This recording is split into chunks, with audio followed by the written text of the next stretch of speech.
Gabi noong 31 ng Agosto 2017. Talaga namang napakasaya ng mga kabataang dumalo sa pasayaw sa Barangay Tanwian, Balasan, Iloilo. Pero sa gitna nito, ang binatilyong si Chloe bigla na lamang nawala. Kaya nga itong si Bebot, abot-abot ang pag-aalala para sa naturang kaibigan. Pinangita namin siya, pinangita. Hinanap namin siya ng hinanap. Matagal kaming naghanap, hindi namin nakita. Nooy nagtanong-tanong na raw sila sa ilang tao sa lugar. Ilang saglit pa. Oh, saan galing? Diyan lang! Pinamangkat naman ng dua kagi. Tapos sinanaw namin yung dalawang bakla kung saan sila galing. Napansin niyo ba si Chloe? Papunta doon, may kasamang bakla. O sige, salamat. Hanapin namin doon. Nooy tinuro lang nila ang lugar patungo sa palayan. Ang landas na iyon, tinahak naman raw nila Bebot. Ang kanilang paghahanap, umabot pa nga sa madilim na bahagi ng taniman.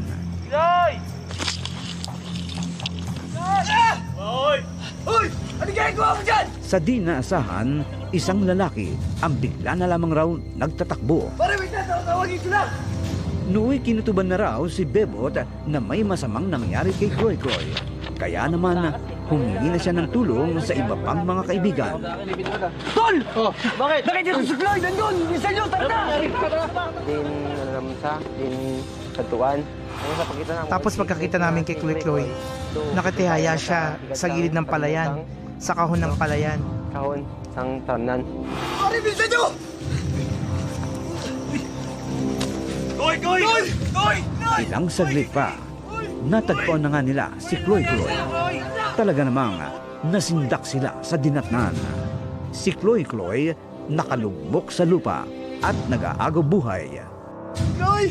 Di ba sabi mo maglalaro pa tayo ng basketball? Ang mas nakapanlumo pa, ang pagkatao ng binatilyo, mistulang binaboy.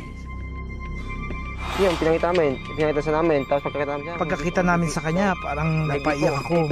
Ano siya, Pasakan ka ba naman ng kahoy na ganito kalaki? Abot hanggang dito, Yeah, no? kahoy sa kalabaw. Palpagalas ng karabaw. Pare, buhatin nyo na, pare! Sa puntong iyon, dali-dali raw nilang binuhat si Chloe para dalhin sa pagamutan. Tinawag ko yung mga kasama ko para buhatin siya, para hingagawin siya ng ospital. Samantala, agad naman nakarating sa kaalaman ng Balasan Municipal Police ang naturang insidente. May isang concerned citizen na tumawag. Binerify po kung ano yung tinawag at kung ano po yung nangyari doon sa area. Pagdating doon, Maraming tao doon sa highway. Ano nangyari dito? Yung bata po kasi yung pagkontrol. Tapos, sinabi nila na yung may dinala na daw sa hospital.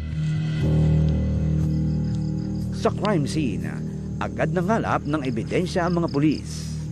Ang mga nakolekta namin sa crime scene nung pumunta kami doon is yung pants na pag-aari ng bata. Tapos isang black na skirt na pang babae, panty, tapos tsinelas.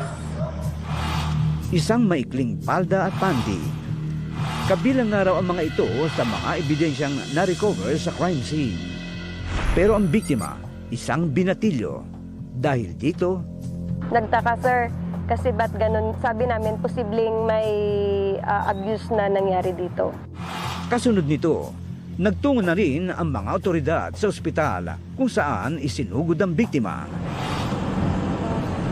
Nuy, mas magiging mabigat pa pala ang krimen dahil si Chloe di na umabot ng buhay sa ospital. Sa punto ring yun, personal na nakita ng mga pulis ang karumal-dumal na sinapit ng biktima. Noong time na yun, nung nakita ko yung bata, parang nadurog yung puso ko at marami siyang galos, pasa sa muka. Helpless talaga siya eh. Sa pantaha pa ng mga pulis, Sa tingin ko sir, nagkaroon ng komosyon.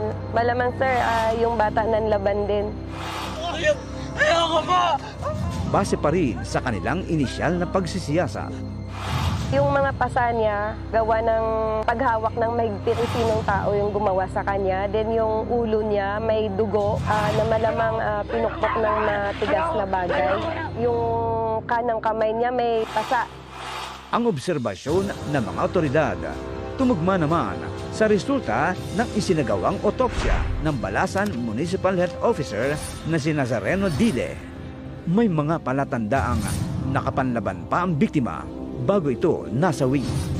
Pero ang mas nakapanlulumo dito, binaboy nga ang bangkay ni Kloy Kloy. Natagpuang nakatarak sa maselang bahagi ng kanyang likuran ang isang mahabang kahoy.